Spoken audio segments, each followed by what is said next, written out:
second fastest. Marlborough Yamaha dealer team rider Michael Dowson third quickest. Rob Phillis on the Suzuki was fourth fastest, then followed by Tony Armstrong.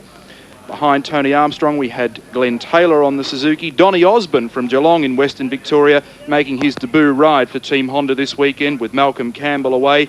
Pete Byers on bike number 2, 1:18.9 for him, a very good time. Jeff French a time of 1:19, and he rounds out the top 10 on the Yamaha. And in fact his father, John French, will be driving later this afternoon in round 2 of the Australian Endurance Championship, so it's a family affair for the Frenches this afternoon. So it's a full field of riders, 24 of them in fact will come up onto the starting grid for Heat 1 in this FM104 Superbike Challenge. Throughout the year, the Western Underwriters Superbike Series has been a tremendous scrap between Malcolm Campbell, Rob Phillis and the 2 Yamaha team riders, Kevin McGee and Michael Dowson. They've all had plenty of riding. They had a ride at Oran Park just 2 weeks ago, and particularly Dowson and McGee, and indeed Phillis, have just returned from Japan, where they ran in the 8-hour Suzuka Classic and finished very well. In fact, Dowson and McGee finishing second, so they've had plenty of racing, and I think we're going to be in for a real treat on our telecast this afternoon. Well, one thing I'm pleased to see, the Superbikes sharing the spotlight with the tourers here at Surface this afternoon. I hope that's a sign for the future, where the interests of the motor racing devotees, touring car fans, and also the loyal band of motorcycle supporters can get to see the champions on 2 and 4 wheels on a regular basis throughout 1987. Well, it's really about time, isn't it? Because it's good racing, and that's precisely what the Australian racing public wants and enjoys, both television audience and the spectators on course. And there's Rob Phillis on bike number 32, the Mick Hone Motorcycles Yoshimura 750cc Suzuki. Alongside him, Donny Osborne on bike number 4, the 750 Honda, the V4. I won't describe what's alongside that. That second for McGee and Dowson in Japan, Neil, that you mentioned, that second was in fact to Wayne Gardner. Exactly. Standing by now for a start. Well, and a false one at that. The boys are a little towy. They can't afford to hold these bikes on the grid too long, because some of them will have clutch problems. But the front row does look like the who's who of Australian superbike riding at the moment. The Mattish team up here, the Yamaha team, Team Honda. Malcolm Campbell is away in Misano this weekend in Italy, I believe. So Donny Osborne on bike number 4 has stepped in to ride for Team Honda as we await the restart now of Heat 1. That's Roger Hayes closest to camera. The field gets away. And watch these superbikes roar down towards the bridge for the first time. And it's Michael Dowson that leads. Kevin McGee up into second place. The 2 Yamahas dominant on the first lap. And look at the lead from Dowson as he goes down to the right-hander at IPEC for the first time. Sensational into IPEC. Just watch the spread of riders as they make their way out. The jostling that's going on in the middle of the pack as they run down the back straight now to the next left-hander. At this stage, though, the Yamaha team looking pretty solid as they pull into the left-hander and try and stretch it away from the rest of the field.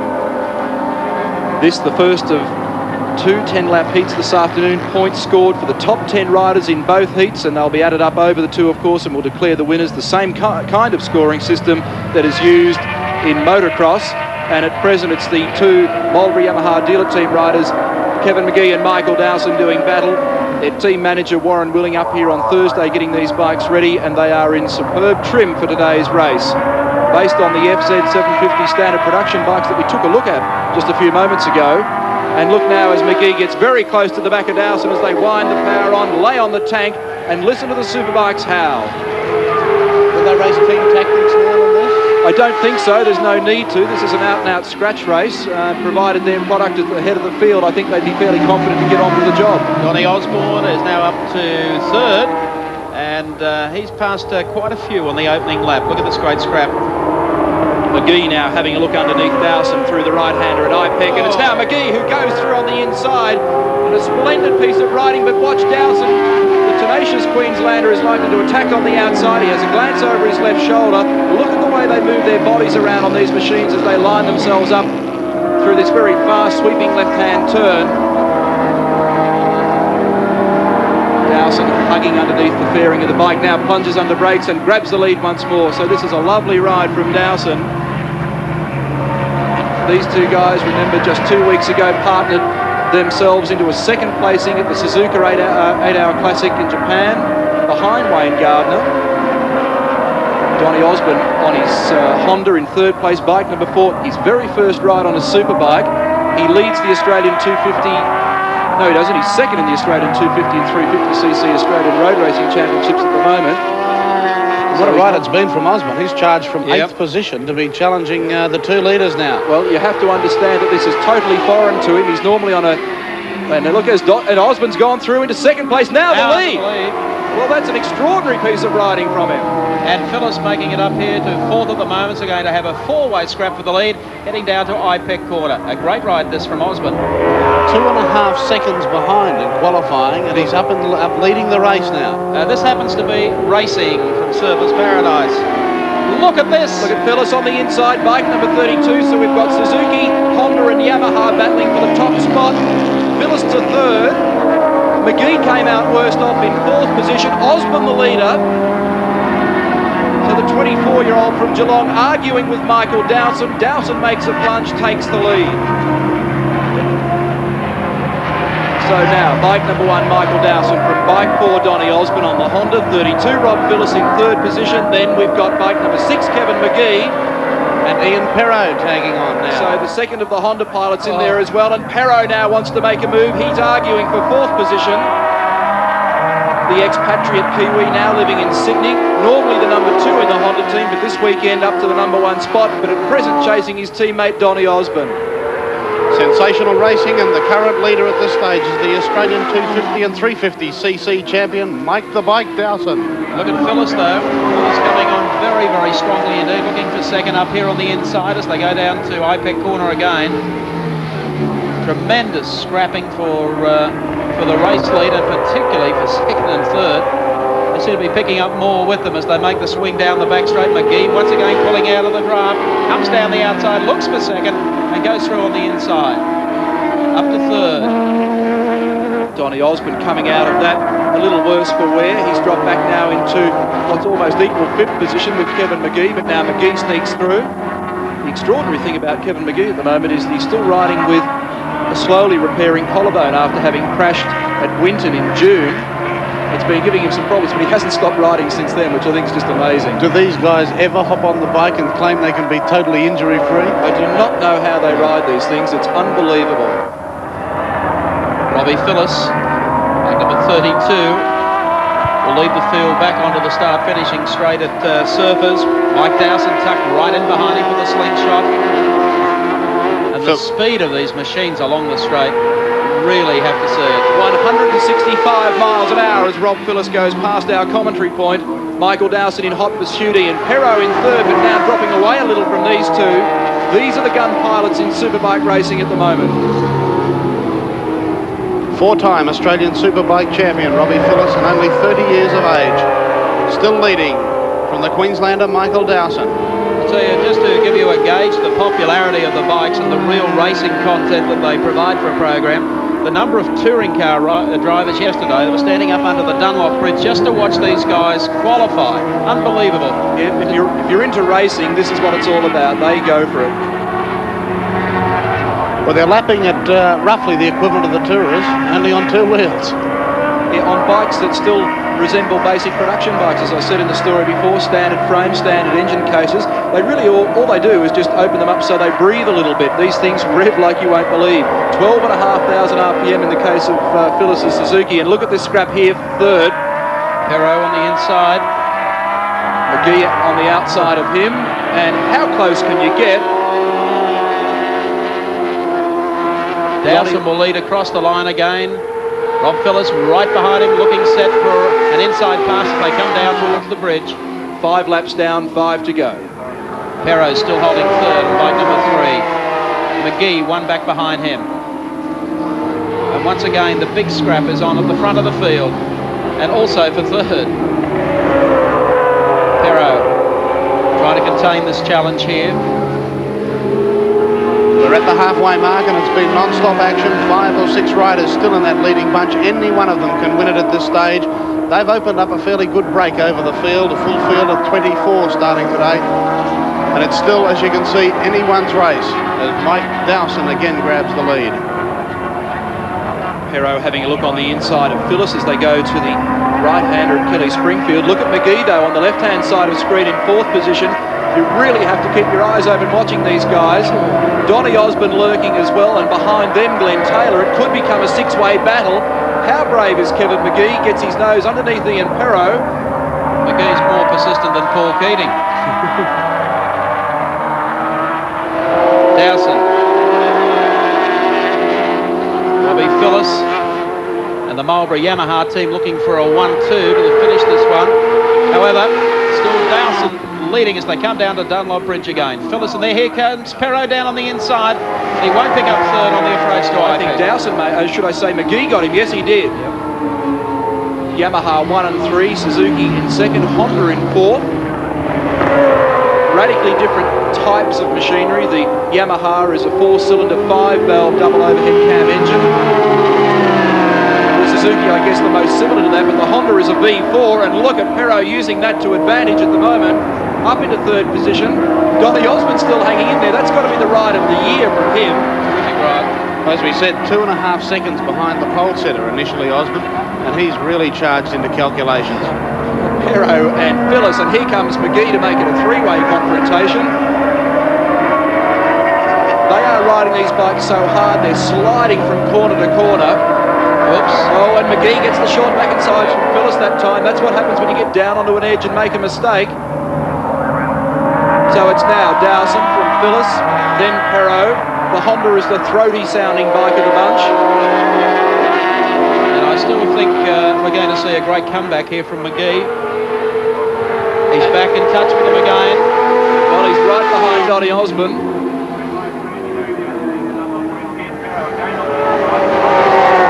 Osborne, the reigning 250 and 350cc Australian road racing champion from 85, and look now as McGee makes another place. Perro and Phyllis argue.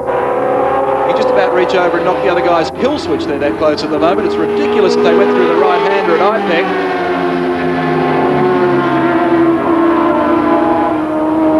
Perro gets close here on the outside, but just can't do it. Still Dowson, the race leader. Phyllis hanging in there, and McGee, of course, coming from the clouds yet again. Dowson still riding brilliantly out front of the pack and keeps snapping at his heels, but he's held them very well at this point in the race. Perro's done a great job. Perro's done a great job trying to lock up 2nd. Phyllis right behind him. There is nobody in or around this complex who isn't glued to this dice at the moment. All the touring car drivers are on top of their transporters. The entire pit lane is enjoying every second of this racing as Michael Dowson on bike number 1 does battle with Ian Perro. Rob Phyllis goes through into 2nd place with sheer speed down the main straight. And look at McGee coming on strong on the outside.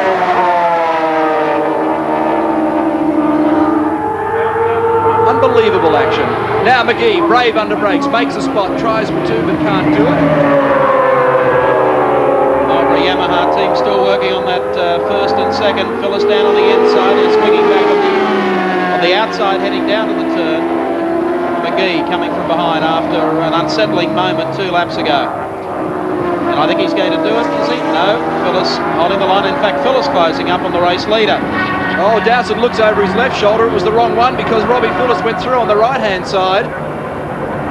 It appears as though the Yamaha's a little more nimble through the S's and round past the 4X hill. You notice then McGee made a mistake. The back of the Yamaha started to dive around. But Phyllis's bike very strong in a straight line. Help this weekend from Gold Coast Suzuki and, of course, Mick Hone Motorcycles on the GSXR 750 Suzuki. And again, McGee's bike looking a little unstable in the rear end. So Perro in 4th position, Donny Osborne behind, now the last lap. 3.2 kilometres of joy to come.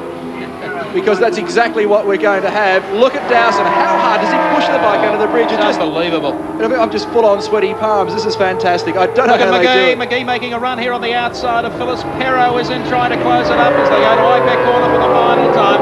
And the scrap here is whether or not McGee can pull out the 2nd spot from Phyllis. Perro down the outside trying to close it up as they go to the next left-hander. He dives down on the inside. And I tell you what, any one of these four can win it, and they're half a lap from victory.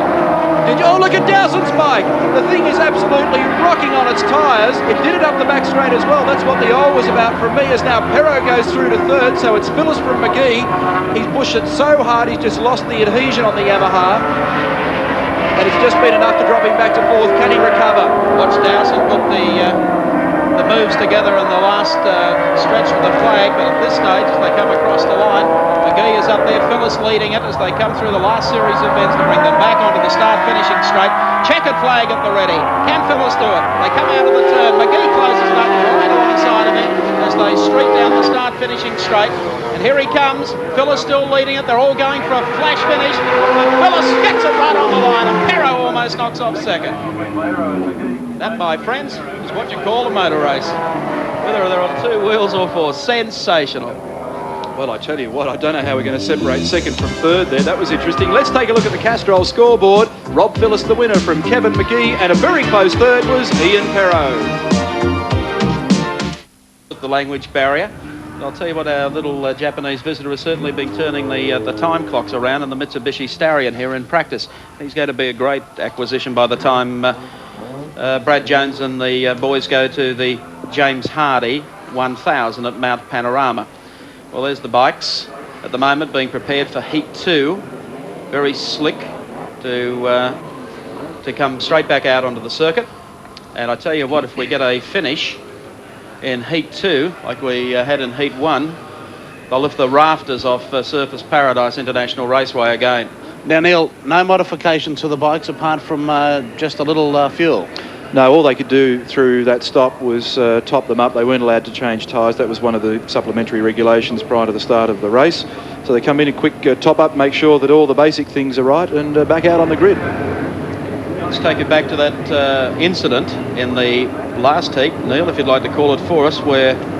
Well, we had Dowson on the outside of Robbie Phyllis, and the bike has just started to slide. It washed out in the front end, but then he was on the edge all the time. The tyre kept on gripping, releasing, so you get what's called in the trade a tank slapper. The handlebars want to take your hips out, and he recovered to ultimately finish in fourth position. How he recovered, I don't know. It was great action. Well, Rocket Robbie Phyllis taking heat number 1 from Kevin McGee and Ian Perro, and as Neil has already mentioned, points are spread over the 2 heats today for the FM104 Superbike Challenge, $5,000 in prize money.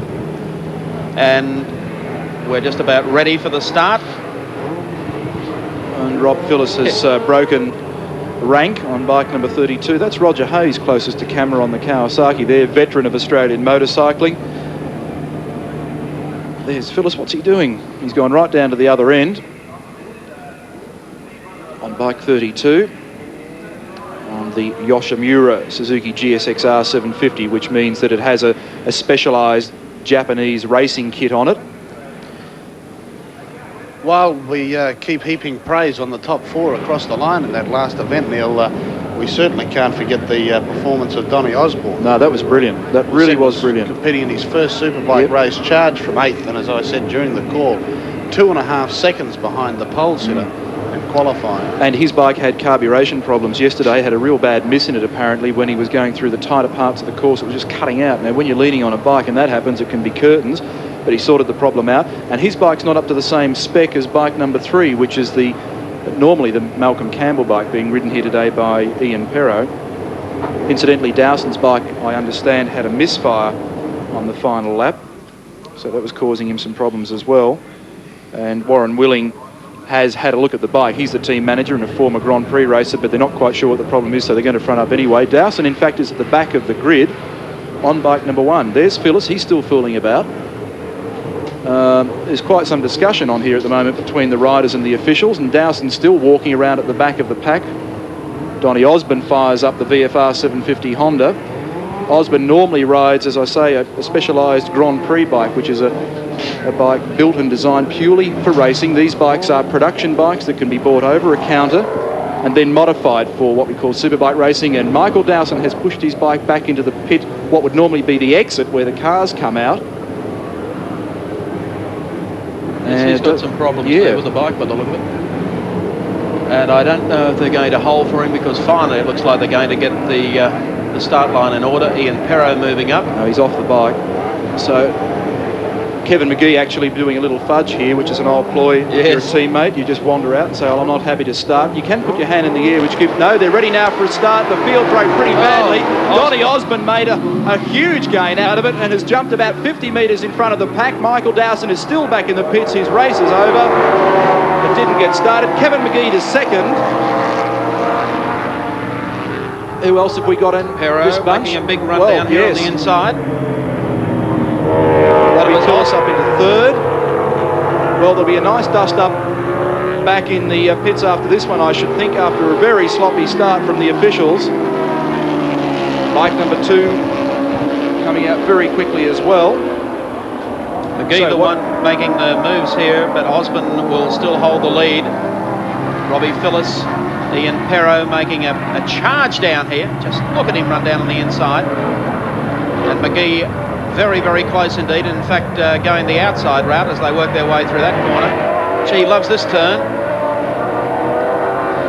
So Osborne, Phillips, McGee, that's the order. Past 4X Hill. And Ian Perro back there in 4th place. Dowson nowhere to be found. Sitting in the pits. Pushed the bike off the grid just before race start time. And that's where the bike has remained. And as Neil said, in the confusion of that start, it gave Osborne an absolute dream run. He dashed away, got 50 or 60 metres on the field, and still holding a narrow lead as the bunch starts to close in. I think we're going to have a great scrap by the time we pick them up at IPEC, because there is a... look at this going on for the lead. Donnie Osborne still has the lead, but only just. On the outside of him, Kevin McGee. Robbie Phillips up into third, sharing that spot virtually with Ian Perro. Perro glances over his left shoulder. The 4 of them making it a battle. There's Glenn Taylor as well on the Suzuki. So don't think the action's over because Dowson's gone missing. Still Osborne leading, and probably because of that fantastic start he had. In fact, might have even beaten the start. Here's Perro coming down looking for third, putting some pressure on. Osborne now taken by McGee, so McGee takes over the lead for the Marlborough Yamaha team. Bike number 4, Osborne, and right back behind him on 3 is Ian Perro. Then Robbie Phillips on 32. Taylor wasn't far behind that main bunch in the first race, so he could be one to watch in this event as well. Yes, he's sitting 6th. just on the back of the leaders at the moment, Glenn Taylor. Kevin McGee, the Yamaha dealer team in the lead. Donnie Osborne in second. His teammate Ian Perro behind on bike number 3. Robbie Phillips in behind him. Then Glenn Taylor. Ian Perro making a move down here on the inside, tucking in, but McGee will lead them down to IPEC. Osborne still in second. Perro back there in third, and Phillips on the inside of Ian Perro. $5,000 the reward at the end of the 2 heats. Remembering that Rob Phillips has 1 victory, that's 15 points up his sleeve already. McGee was second, that's 12 points, and Perro was third, that's 10 points. And at the moment, Phillips back in 4th position. Glenn Taylor on bike 97, the Action Suzuki from Sydney, doing well.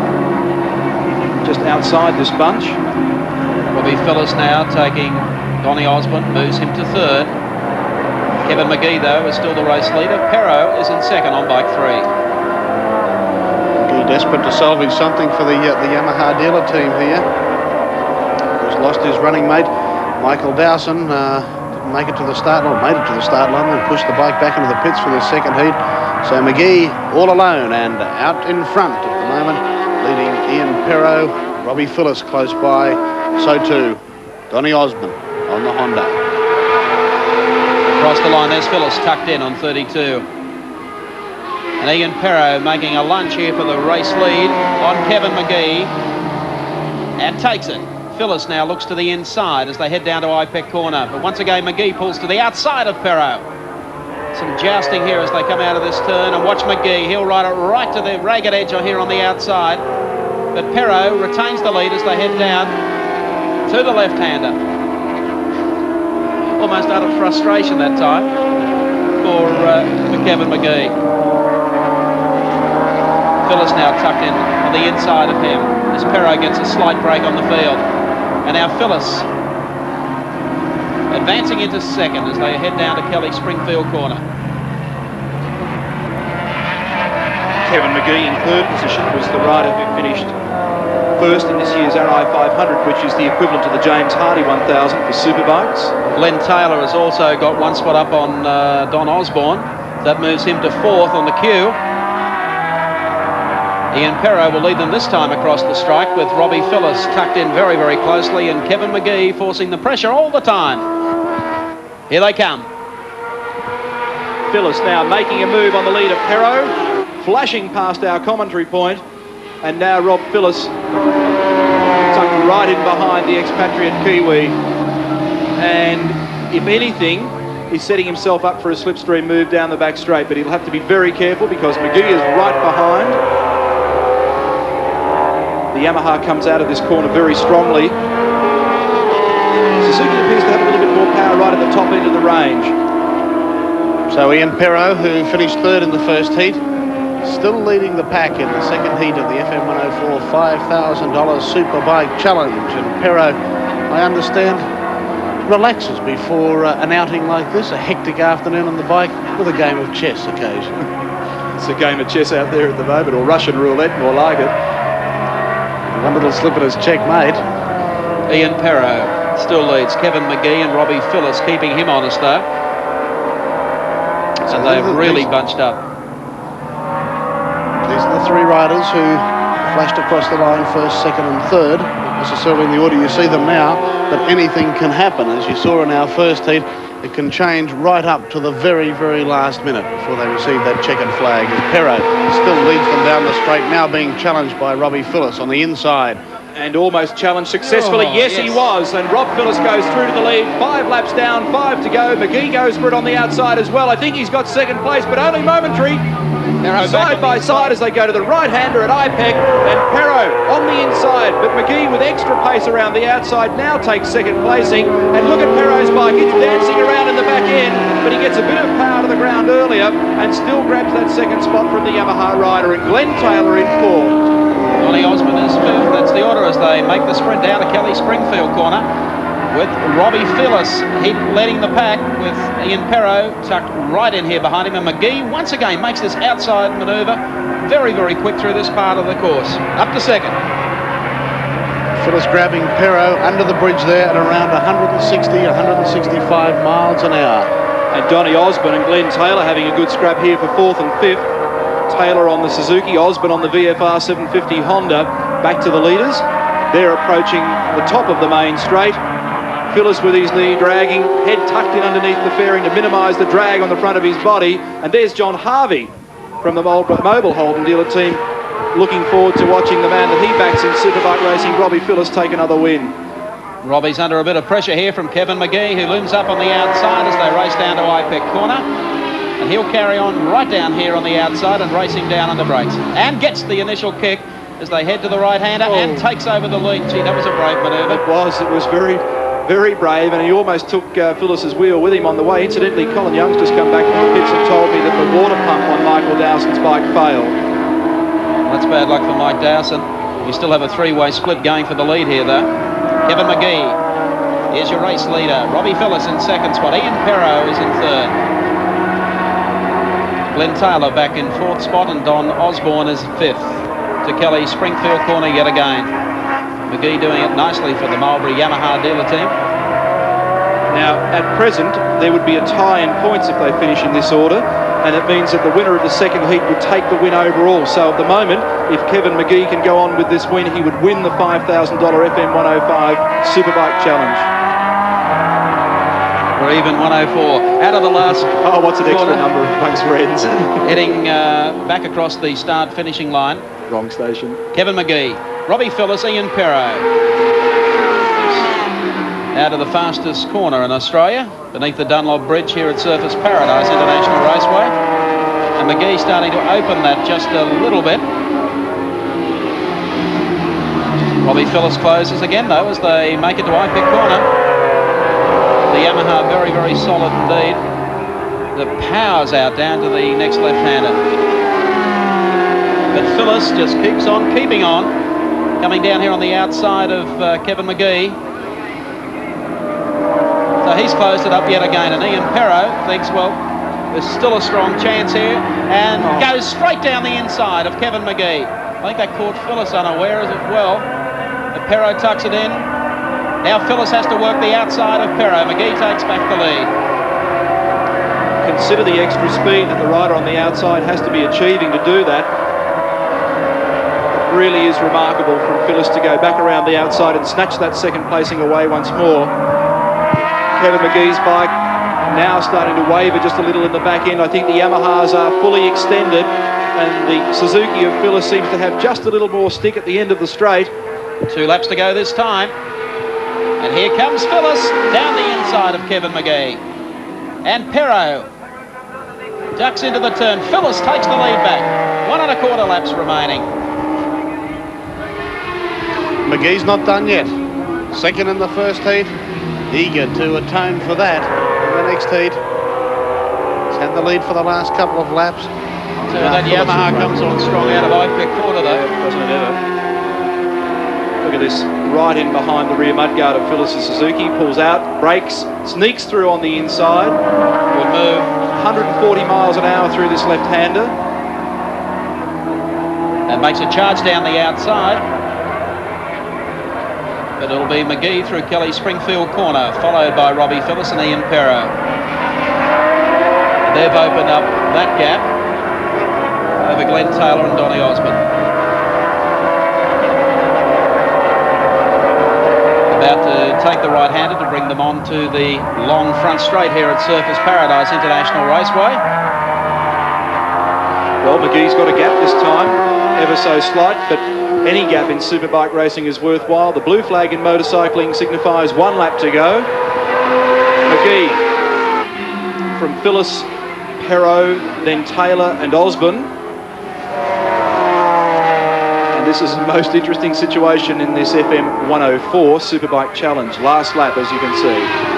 Well, Phyllis and Perro are to make their move. They haven't got much time to do it.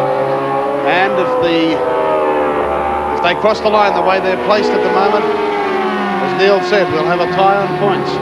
The FM104 Superbike Challenge. Phyllis has now managed to squeeze through on the inside in a move that looked fairly simple, and McGee has been run wide in that one, trying to maintain that same kind of advantage, and now Perro makes a move on the inside. First to third in about 6 seconds. Going to do this around the outside of Perro. He sits side by side with Perro as they go through Kelly Springfield Corner, using the ripple strip. Now swings back, tries to get the line on the outside of him, now cuts back inside as they head down through the S's. Incredible. 3 different brands of motorcycles, Suzuki, Honda and Yamaha, battling for the top spot with 1 corner to go. The second heat of the FM104 Superbike Challenge. Rob Phyllis looks like he might make it 2 from 2. Now lies on the tank, squeezes its throat as he tries to bring it down to the checkered flag. Perro makes a dive at him, but Phyllis wins from Perro and McGee in third. What a race. 2 in a row. So it's been a long time since I've been to a racetrack that's had 2 corkers back to back. Well, all you have to do is drop 2 wheels off them. Well, the Superbikes certainly provided plenty of action. The FM104 Challenge today. Robbie Phyllis takes the win in Heat 2. Perro takes second, and McGee picks up third.